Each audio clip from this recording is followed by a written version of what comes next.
Howdy, my totally as always tubular gamers. We're back with, you guessed it, another ranking video. Thanks for coming back to the channel. So what are we talking about today? Today we're going to be talking about 3D Prince of Persia games. Now, Prince of Persia, for the unfamiliar, long-running series of cinematic platformers and eventually 3D platformers. The franchise has gone through multiple revisions, series, reboots, etc. This series has seen a lot, but it has seen a number of 3D titles. Now, while there is a new Prince of Persia game coming out, it is a 2D title, and I can very much realize, especially from the fan reaction of the announcement of said 2D game, that a lot of people prefer the 3D titles when it comes to Prince of Persia, and so I got two videos planned for you. Today's video, which is ranking all of the 3D Prince of Persia games, and down the line I've got a video for every Prince of Persia game, 2D, spin-offs, 3D, you name it, we're talking all of them. But today, we're just talking about the 3D Prince of Persia games. For all my 3D fans out there, this one's for you. But yeah, if you're looking to see every Prince of Persia game ranked, including the latest one, come back in a week or two. I'll probably have that video out.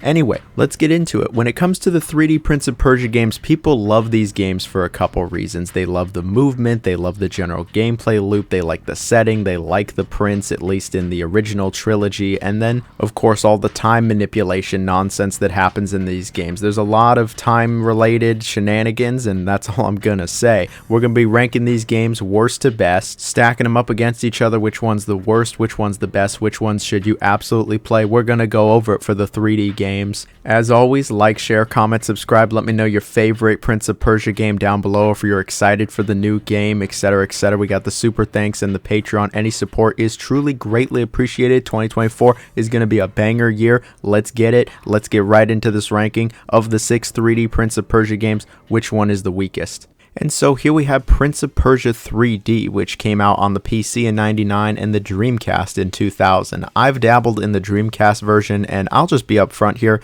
this is not a very good game. This game was actually the first 3D Prince of Persia game, and it is the third game in that original trilogy, where you play as the prince rescuing his bride from this just delusional, crazy suitor, and you're trying to stop his scheme. The story premise, it's fine for what it is when it comes to this game's like setting and atmosphere. I guess it kind of captures that original two games' atmosphere. Obviously, this is, you know, a 2D to 3D transition, but I don't think the game looks particularly all that bad, and it does have a certain aesthetic about it. The music is pretty decent too. Unfortunately, when it comes to the gameplay, this is really where the game suffers. This game's kind of in a weird spot because a lot of people talk about how Prince of Persia had a great 2D to 3D transition with the Sands of Time Warrior within all the later games, but this was actually the first 2D to 3D transition, and I don't think this is a very good transition, at least gameplay-wise. They tried to recreate the gameplay of the first two games, but in a 3D setting. You know, if you've ever played like any of the older Tomb Raider games, it's very similar to that, complete with tank controls and very sluggish movement. In fact, I'll just say the controls are terrible in this game. They feel horrible, they're incredibly unresponsive and stiff, and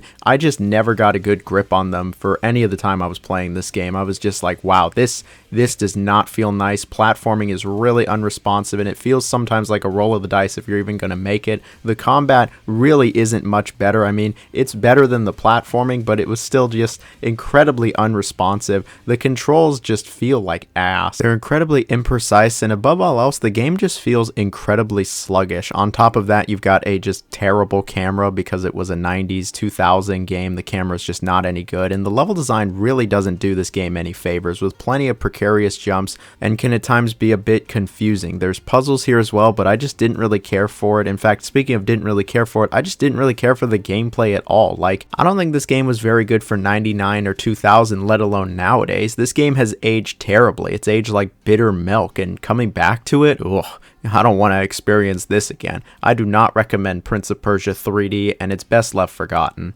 And so here we have the latest 3D Prince of Persia game, Prince of Persia and the Forgotten Sands, releasing in 2010. Now, there's a couple different versions of this game, and some of these versions are actually drastically different from each other. There's the HD game, which is on PS3, 360, and PC. There's the Wii game, which is actually pretty different, and then there's the handheld game on DS and PSP. The handheld game is actually a 2D platformer, and it's not very good, and it's just not really worth talking about. For this entry, I'm going to combine the HD game and the Wii game together. While they are different, have different stories, level design, gimmicks, etc., when it comes to their quality, I think they're pretty close, and when it comes to my own personal ranking, I honestly had them next to each other every single time, and so yeah, we're just going to combine them. Surprisingly, the story is actually pretty different for both versions. The only thing they really have in common is where they take place in the Prince of Persia timeline. Both of them take place after the Sands of Time, but before the Warrior Within. The HD version of the game is actually about the prince going to go hang out with his brother Malik and really learn about leadership, since, you know, he will be a king one day. However, once he gets there, the city is actually under attack and it's up to him to go find him and figure out what's going on. The Wii version is actually pretty different, and it really sees the prince going on this journey, this adventure where he's guided by this genie through this cursed kingdom. Both games have fine stories. I wouldn't say either of them have particularly great stories. I prefer the Wii version story. It has more character development of the prince and kind of shows why he has the outlook that he does in Warrior Within, which I think is kind of cool and it's a cool throwback. The HD version just kind of has him hanging out with his brother and arguing with a couple different people, and by the end of it I just kind of felt indifferent. I kind of felt indifferent with both stories, but more so the HD version. It's a fine enough premise, it's just I don't know. When it comes to the gameplay, both of them do play like most 3D Prince of Persia games, where you do plenty of platforming, wall running, wall jumping, and get into combat. Both versions also see the prince getting a set of magical powers. Both versions actually do have different powers, which is pretty cool. And both sets help the prince navigate through the environment and create some different platforming challenges. In terms of which game's powers I like more, I'm gonna side with the Wii version. It feels a little bit more creative here, and you actually can do some cooler stuff, and it really does utilize the motion controls for the Wii. In fact, to talk about the Wii version for a second, this game heavily utilizes all of the Wii's gimmicks, whether it's the pointer, whether it's the motion controls, or doing some good old-fashioned waggling classic Wii style. When it comes to this game's gimmicks and motion controls, it's actually pretty decent. I think it's a decent implementation, it works, it's functional, it's not the most unresponsive, and you can actually have some fun with it. I didn't groan and immediately go like, oh, this sucks, I don't want to do this with this game's motion controls. They're alright. Not perfect or the best I've ever seen on the Wii, but yeah, I think they're pretty decent, and I kind of actually prefer the gameplay of the Wii version over the HD version. The HD version, while playing through it, I was just like, wow, I can just like feel the creative bankruptcy. This game plays just like the other Prince of Persia games and doesn't feel like it has much of an original bone in its body, and whenever it does come up with an original idea, it feels like they use it so much over and over and over that it just becomes stale, like freezing the water to then grab it. Like, they utilize this so many times that I just got sick of it. At least with the Wii version, it feels like there was some imagination here, some creativity, and it doesn't get just stale by the end of it. The HD version, I was just kind of waiting for it to end. The Wii version is also shorter. When it comes to the combat, it's also different. The HD version is just really basic. You just kind of mash the square or X button, whatever your attack button is, and occasionally do another move, but it's not even as complex as like the PS2 games. The Wii version is slower, you don't fight as many enemies, there's a bunch of motion controls here, it actually has, I don't know, a little challenge to it, and I just thought it was more engaging overall. I wouldn't say the HD version is bad combat, but it's certainly not good. It's just kind of there. The Wii version's, yeah, it's pretty decent. When it comes to the level design, the movement, and the platforming, again, I'm gonna give it to the Wii version. I think it's better, it's more original, it's more creative, there's more going on here. The HD version just feels tired. It just feels really tired, like they didn't know what to even do with this series or what kind of levels to even make, so they just kind of repeat what they've done for the previous couple games. Both versions also have puzzles, and yeah, it's pretty obvious what I'm going to say here. The Wii has the better puzzles. The Wii game is better. Like, just straight up, I think the Wii version of Forgotten Sands is better than the HD version, but not by a ton.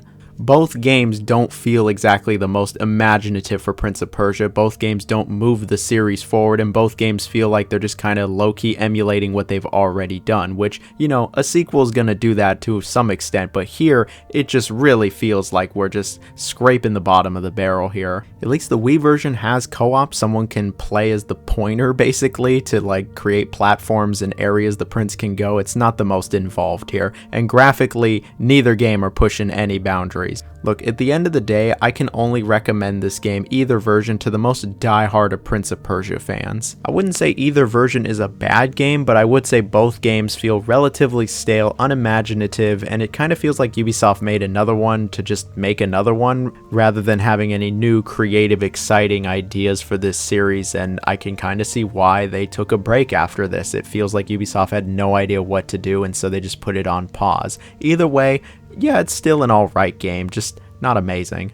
And so here we have Prince of Persia, which came out in 2008. This is the third reboot in the Prince of Persia series and has absolutely no connection to any of the prior games. The game sees you playing as this unnamed adventurer who's searching for fortune. He's actually looking for his ass when he comes across this woman named Elika who's under attack, and he helps her out. He follows her to this temple, and basically a bunch of evil's unleashed, and he's got to stop it with Elika. The story, while it is pretty simplistic, straightforward, and a tad predictable, I still enjoyed it for what it was. I like the dynamic between the main character and Elika, and I like where it goes. I can also really appreciate that it is different from the other Prince of Persia games. It has its own identity and personality. What really threw me off, because I knew nothing about this game when I played it for the first time a couple months ago, was that Nolan North actually voices the main character. Yes, Nathan Drake from Uncharted, Deadpool, and various media, he is the voice actor for the main character, and it was very jarring, but I kind of got used to it. I like him in this game. Nolan North's just a great voice actor. It doesn't really matter who he is. He's going to be good. He's going to be eccentric, and he's going to have some funny lines. And while I don't know if it fits the Prince of Persia series, I thought it was decent enough. Okay, but enough about the story and the characters. The first thing you'll probably notice if you look at this game is the art style. This game actually looks great. You could totally convince me this game came out maybe a couple of years ago, let alone 2008. Like, it has a really timeless, amazing art style. It looks like an oil painting. Like, I love how this game looks. Sure, some of the textures can look a little low res, but I just like the aesthetic a lot to this game. The character models are great, and the animation is super solid as well, and the music is off the chain in this game. I was surprised with how much I enjoyed the music. Now, when it comes to the gameplay, it isn't the furthest thing from the older Prince of Persia titles. It is primarily a 3D platformer where you'll do plenty of platforming, wall running, wall jumping, using some crazy magical powers. You'll solve the occasional puzzle, and of course get into combat with plenty of foes. Now, when it comes to the controls and the feel of this game, it is again very different from the other Prince of Persia games. It's a lot more streamlined and smooth than the other games. I've heard plenty of people call this game's controls, platforming, and really just the game in general as easy mode, and I kind of agree when it comes to the controls and the feel. It certainly does feel simplified from the previous games, but it still does feel nice, and it still has rewarding elements. At the very least, I was engaged the entire time and generally did enjoy the platforming, but there's more than just platforming here. There's the occasional puzzle solving. It's just kind of there. I wouldn't say it's bad, but I really wouldn't say it's all that good either. And then we have the combat. The combat, again, very different from the other pop games and really relies on this kind of rock, paper, scissors system. And while I think it is decent, I'm not going to lie to you, it gets repetitive and it gets really old by the end of it. There's just not enough depth to this combat considering how much you do of it, especially by the end of the game. And I was just like, come on, pick it up already. This is just dragging on. And I just got tired of it. Something else I don't really care for is the progression of this game. The progression is kind of weird and gets very repetitive. You basically are dropped into this big area with a bunch of little areas, and you have to go explore all of the little areas. Each little area has a bit of platforming, then you'll fight a boss, and then you can explore it further and collect these light orbs. You'll have to explore all the little areas and collect enough light orbs to progress. And that's really how the entire game goes. Like from the first hour all the way to the end, that's the entire gameplay loop. That's how the progression works. And while it's not the worst progression, it certainly got repetitive, and I did not care for collecting these little light orbs. I could have totally done without this, and the game also would have been a bit shorter. It would have been shorter, but I think it would have been a tighter, stronger campaign overall. I just was like, dude, I don't want to collect these stupid orbs, but here we are. You got to collect a bunch of them to beat the game, and I think the game's length goes on just a little too long. I know that might sound silly. I'm always a quality over quantity guy. I'd rather have the game end an hour or two earlier, but have it be a stronger experience than going longer and just feeling overdone. Maybe that's just me, and that's a hot take. Another point of contention with this game is the difficulty. A lot of people have called this game just way too easy, and while I agree it is the easiest of the Prince of Persia games, I still think it was enjoyable and an engaging time. I don't really care that you can't die and you respawn immediately. I think the game still has plenty of exciting moments, and it kept me intrigued, and honestly, I would have liked to have seen this series continue rather than getting the Forgotten Sands, because I think this had more potential at the end of the day. And I might have just pissed off the entire Prince of Persia community, but hey, I'm not here to make friends. Unless you want to like, share, comment, subscribe, then I'll be your absolute best friend. Thank you very much. And so here we have Prince of Persia The Warrior Within, releasing in 2004. This is the direct sequel to The Sands of Time, taking place 7 years after, and seeing the prince being pursued by this monster known as the Dahaka. Like, this thing is really pursuing him to the ends of the earth for messing with the Sands of Time, and so the prince heads to the Island of Time in hopes of stopping the Sands of Time from even being created, which would stop the Dahaka going after him. The story, I think, is actually pretty good in this game. This game is a very, very different vibe and atmosphere than the first game. I mean, you can look at the cover and you know this game is a lot more serious, edgy, and dark than the first game legit ever was. Even that game at its absolute darkest was nowhere near as dark as The Warrior Within. And you know, as an edgy boy myself, I quite like the dark atmosphere. I like how edgy he looks, and I can appreciate that they went for a completely different aesthetic from the first game. Is it everyone's cup of tea? Absolutely not. But I enjoy it for what it was, and I like the story.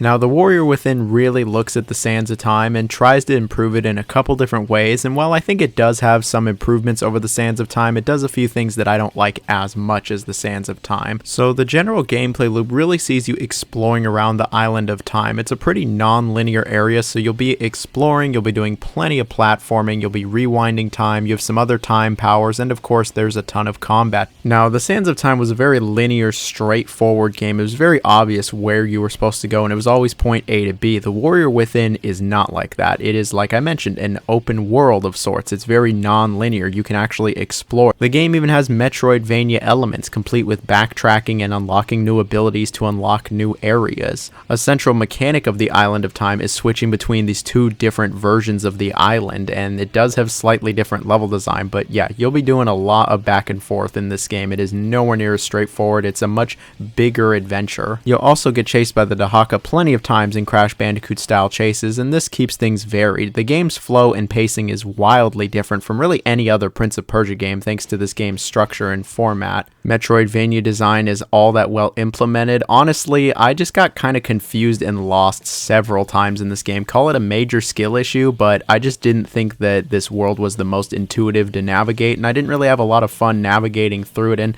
again, found myself getting lost several times. The map is just not all that easy to read, and I didn't really have much fun backtracking and going through the same areas several times over. Something that is just a straight improvement over the Sands of Time, though, is the combat. You can now dual wield, and you'll get into plenty of combat, and it's much more engaging, challenging, and just straight better than anything the Sands of Time had. The boss fights are half decent in this game also.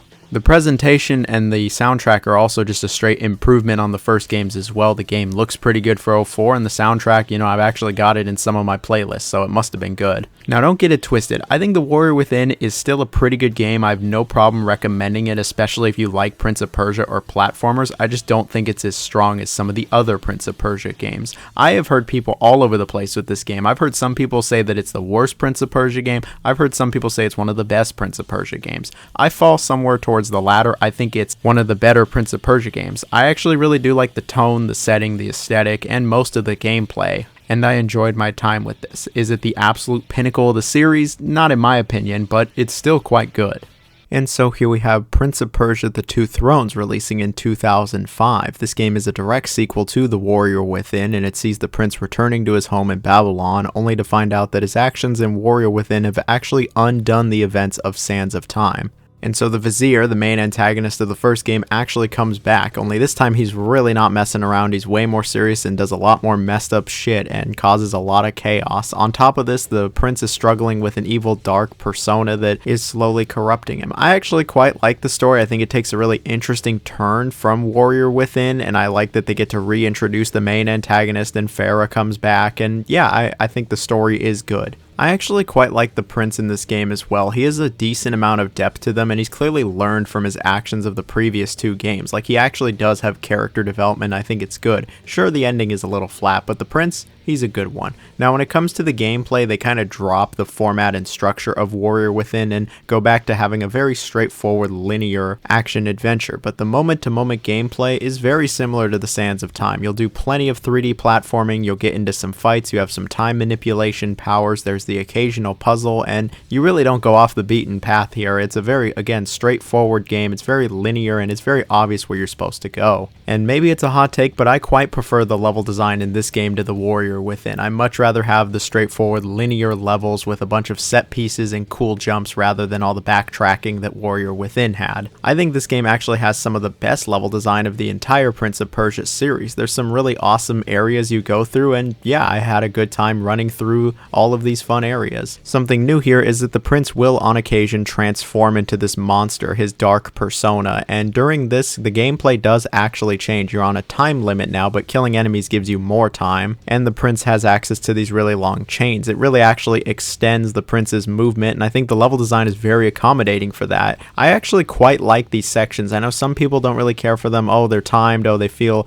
unnecessary, or like it's a cheap gimmick, but I actually really do enjoy turning into the monster. I think it is some of the best level design in the game, and I like just how powerful you get to be, and the combat's more fun when you're the monster. The combat is basically the same as Warrior Within. I don't think it's any better or worse. I mean, it's fine for what it is. It does get a little frustrating at times when some of the enemies just keep kicking your shit in and are absolutely relentless. Like, at times the combat can be a bit annoying, but for the most part, I think it's fine for what it is, and yeah, if you like the combat of the previous two games, you'll like this game. That's pretty much how I could sum up the Two Thrones. You know, if you like the previous two Prince of Persia games, you're gonna like this game. It kind of is more of the same, but I feel like they did improve things. Not only, again, did they improve the level design, they add some new gimmicks, some new set pieces, but they actually move the series forward. They actually have some new imaginative ideas. Sure, there's plenty of times where you're like, oh, it feels like I've done this a couple times for a few games now, but there's actually new stuff here. Like, there's vehicle sections. I think these are pretty decent. You, again, get to turn into the monster and get a different moveset from that. The bosses have been reworked and are more like puzzles. I think these are the best bosses maybe in the entire series, and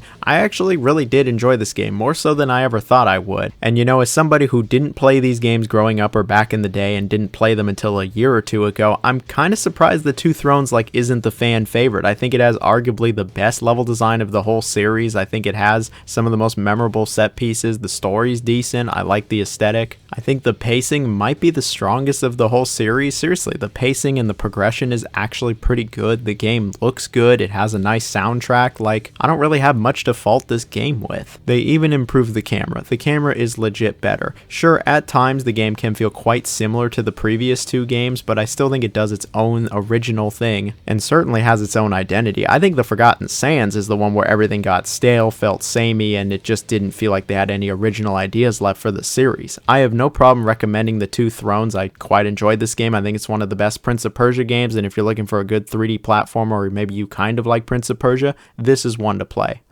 And here we have the absolute fan favorite, Prince of Persia and the Sands of Time, one of the most beloved games just of all time. People absolutely go nuts for this game, and it's very easy to see why. I had never touched this game until very recently. After finally playing through it, I gotta say, yeah, it's actually pretty good. I believe this is the best of the 3D Prince of Persia games, and it is easily one of, if not the best Ubisoft game like of all time. Ubisoft's made a lot of games, a lot of great games, but this game really does stand near the very top of the pack. Like, it's actually just really great, and it's crazy how well this game is aged. The story has nothing to do with that original trilogy, and it stars our unnamed prince, who during an attack on the city obtains the Dagger of Time, and I'll just say a bunch of time shenanigans happen and leave it at that. The story's actually quite good in this game. It isn't the most complex, and it is pretty easy to follow, but I actually just really enjoyed it. I don't need some overly complex, crazy story. Sometimes a simple tale like this totally works. This game has pretty solid characters. I like the way it progresses, and it has a certain vibe to it that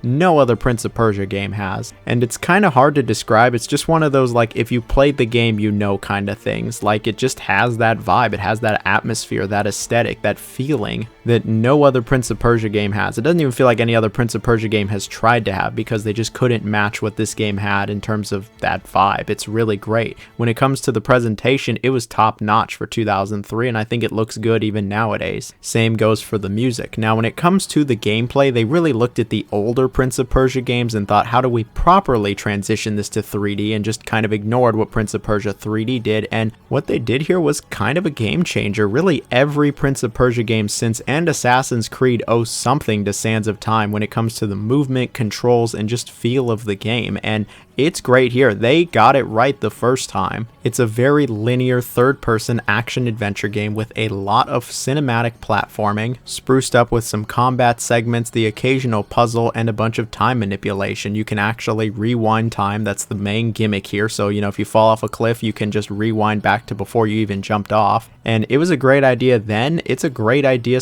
/ gimmick now. Like, it's fun, it's intuitive. Rewinding back, I think, is really cool. Not a lot of games do that outside of driving games. Like, there's a reason every Prince of Persia game since this has the whole rewind thing, because they knew it was a good idea then, and it just works. It's great, and it really improves the flow and the progression of this game. This game has a great pace to it. Like, this is a very tight, smooth campaign that takes a solid, you know, 5 to 10 hours depending how slow you go, and it's really nice. Like, I really like the progression and how everything flows. You're constantly moving from set piece to set piece, area to area. They're introducing new things left and right. It never gets stale, never feels like you're in autopilot. Like, I really enjoyed playing through this game. I think it was a pretty great experience. The combat, unfortunately, is not the strongest aspect. It's okay at best. It's certainly the area that is aged the worst. It's much better in the sequels, and yeah, it can be kind of annoying and frustrating, especially towards the end of the game, but it's not a game breaker or a deal breaker at all. There isn't a ton of combat in this game. It is mostly platforming or puzzle solving, and the puzzles are good. These are probably the best puzzles of the whole series. And again, the way everything comes together, like, it just creates a great experience from start to finish with no filler, no fluff, and not any bad segments either. I genuinely enjoyed, like, almost the entire time I played this game outside of a few combat encounters. And I was able to immediately see why so many people absolutely love this game. It's just a great game with excellent level design, engaging, exciting gameplay, a decent challenge to it, some strong puzzles, a good character, an interesting world, and a legendary good vibe. Like, if you have not tried this game, I really recommend you try the Sands of Time. If you like games from the 2000s or 3D platformers, or you've always wanted to get into Prince of Persia, this is the game to play. There is a reason so many people still pop off for the Sands of Time, because it really just is the best experience of them all. There's a reason that Ubisoft said they're going to remake a game for the first time ever, and what is that game going to be? It's not Rayman 2, it is Prince of Persia: The Sands of Time. That remake is still not out, and who knows if it's ever going to actually come out, but they chose Sands of Time for a reason. And the fact that 20 years later I'm still saying this game is really good just shows how good the game truly is. It is aged incredibly well. It's really easy to pick up and play. Even if you only play modern games, the controls are great, it feels great, and again, the gameplay is just honestly timeless. It is a legendary game for a reason. And that's it for today's video. Hope you all enjoyed it. Hope it was what you were looking for. We talked about the 3D games. Again, I'm going to talk about all the Prince of Persia games, including the 2D games and the weird spin-offs in the week or two, including the new title. And so I'll see you soon enough for that. Hopefully you enjoyed the video. Please like, share, comment, subscribe. We got the Patreon and the super thanks. If you made it to this part of the video, comment POP, as in P-O-P. That's our code word. Thank you very much. Have a good one. See ya.